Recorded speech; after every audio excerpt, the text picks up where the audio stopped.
여러분들한테만 말하는 건데요. 여러분 안녕하세요. 조디입니다. 오늘은 제가 살아본 국가들에 대해서 이야기해 보려고 하는데요. 먼저 순서대로 이야기하면 한국, 몽골, 미국, 콜롬비아, 그 다음에 네덜란드 이 순으로 살아봤어요. 그래서 이 국가들에 대해서 어떤 경험을 했고 어떤 이유로 가게 됐고 등등에 대해서 이야기해 보도록 하겠습니다. 먼저 한국. 한국은 저는 완전 토종 한국인인데 한국에서 태어났고 한 번도 해외를 나가 보지 못했던 사람이었어요. 제가 처음으로 한국 외에 다른 국가를 가본 곳이 바로 몽골인데 제가 학교에서 전공이 2개 더블 메이저였는데 역사학이랑 몽골학이었어요. 그래서 몽골로 교환 학생을 갈 수 있는 어떤 기회가 있었어요. 그러니까 몽골 관련 공부를 함에도 불구하고 저는 사실 몽골에 갈 생각이 1도 없었습니다. 그런데 저희 친한 친구들이 이제 저를 엄청 꼬셨어요. 같이 가자고. 근데 계속 매일매일 그런 얘기를 들으니까 저도 몽골 가야겠다라는 생각이 갑자기 든 거죠. 그래서 어느 날 제가 부모님을 설득하고 있더라고요.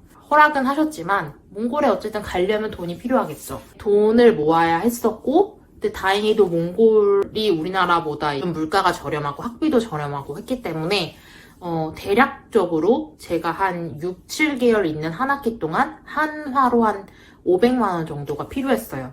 그래서 학교를 다니면서 주말 알바를 하고 그러면서 좀 돈을 모았고 그래서 한 200만 원 정도를 제가 벌었던 것 같아요. 그래서 또 나머지 돈은 감사하게도 부모님이 도와주셨고 2009년 8월에 인천에서 울란바토르를 떠나게 됐습니다. 그게 첫 저의 해외여행이자 저의 첫 해외에서 살아보는 경험이었죠.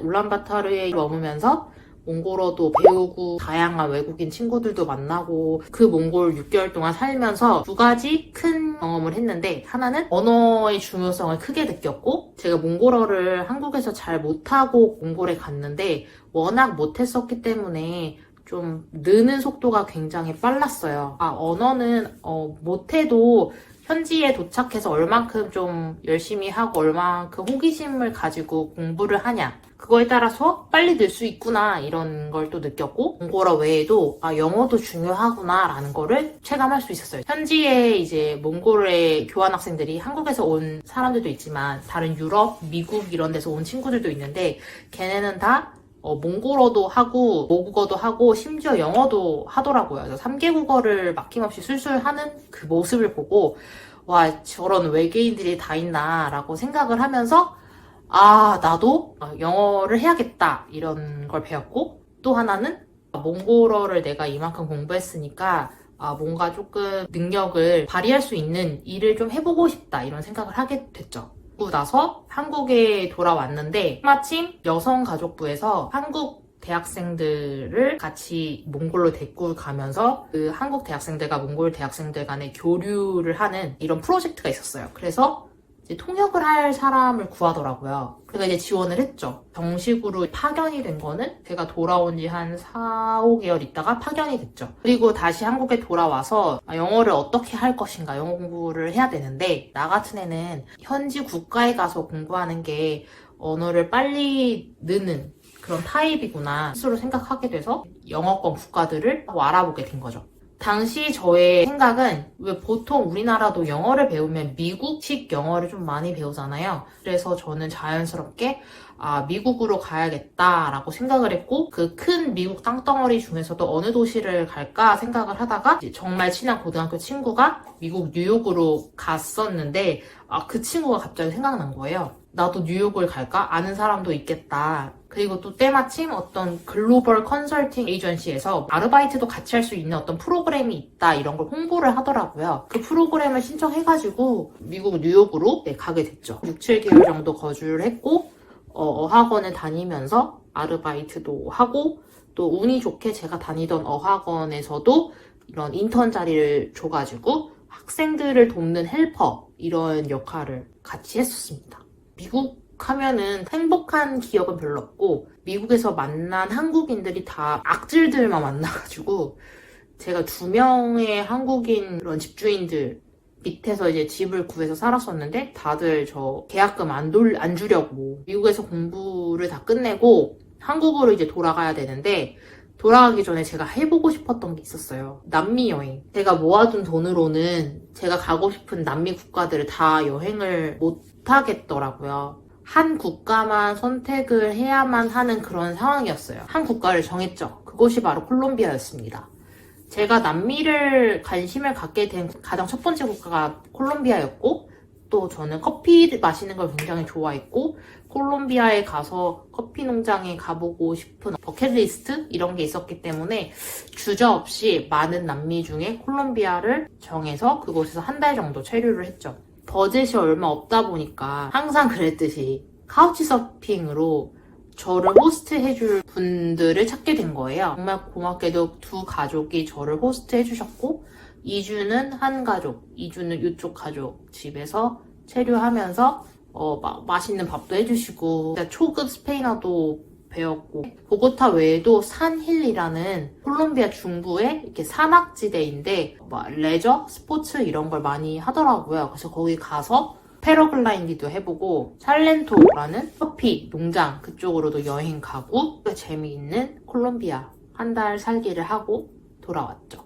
돌아와서는 이제 남은 학년 수업 다 듣고 졸업하고 학위 받고 취직을 해서 취직한 회사에서 3년 근무하다가 네덜란드로 대학원을 준비하게 됐습니다. 네덜란드에서는 헤이그하고 암스테르담에서 2년 거주를 했고 2년 동안 대학원 다니면서 대학원 졸업하고 일자리도 구하고 일도 하고 개인 프로젝트도 하고 그렇게 지냈습니다.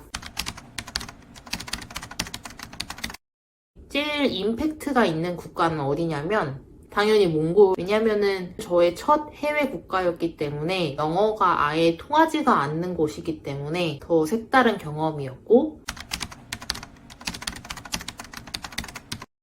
예상하셨을 것 같은데 미국이고 좋지 않은 그런 한인들을 만난 기억 때문에 어렵다. 콜롬비아랑 네덜란드? 그 이유는 콜롬비아는 지금 제가 거주한 나라 중에 제일 짧게 산 곳이기 때문에 조금 더 길게 살아보고 싶고 네덜란드는 현재 하는 프로젝트들 사업 이런 것들이 모두 네덜란드랑 연관이 돼 있으니까 그러니까 또 다시 한번 가보고 싶은데 그 대신 제가 살아보지 않은 도시에서 살아보고 싶어요. 암스테르담하고 헤이그는 살아봤으니까 1순위는 덴보스고요. 2순위는 마스트리우트. 네덜란드에서 몽골하고 네덜란드에서 살아보고 싶어요. 왜냐면은 몽골은 일단 거리상으로 한국하고 가깝기 때문에 가족들하고 다 같이 가서 살게 되면 어쨌든 한국에 좀 와야 할 일이 많을 것 같아요. 그래서 거리상으로 가까운 몽골에 사는 게 나을 것 같고 또 한류가 엄청 이미 다 전파가 돼 있는 상태라서 그 울란바타르에 가면은 서울의 거리라는 것도 있고 한국어를 웬만큼 하는 몽골인들도 많고 해서 큰 지장 없이 살 수 있을 것 같고 네덜란드를 선택한 이유는 아무래도 유럽의 복지 그리고 유럽의 어떤 편안함 이런 거를 가족들이 좀 느끼면서 사는 걸 제가 보고 싶어요. 콜롬비아에서 살아보고 싶어요. 일단 제 친한 친구들 중에서 유럽이나 미국을 갔다 온 친구들은 그래도 많지만 남미를 가본 친구는 한 명도 없기 때문에 같이 아예 미지의 나라로 가서 미지의 언어를 배우면서 재밌게 한번 살아보면 재밌을 것 같아요. 아무래도 친구랑 가면은 재미 중요한 것 같아요.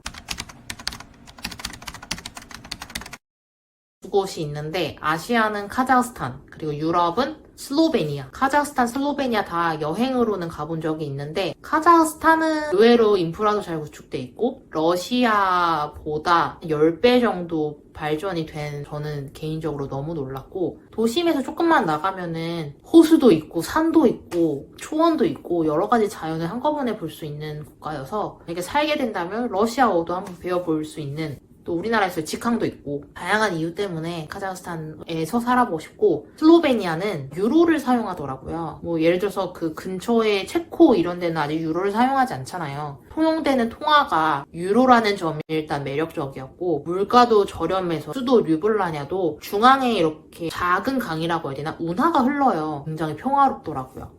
그리고 여러분들한테만 말하는 건데요. 슬로베니아에 류블라냐 대학교가 있어요. 제가 만약에 여기를 알았다면은 엄청 고민했었을 것 같아요. 네덜란드로 유학을 갈지 아니면 여기 류블라냐로 유학을 갈지.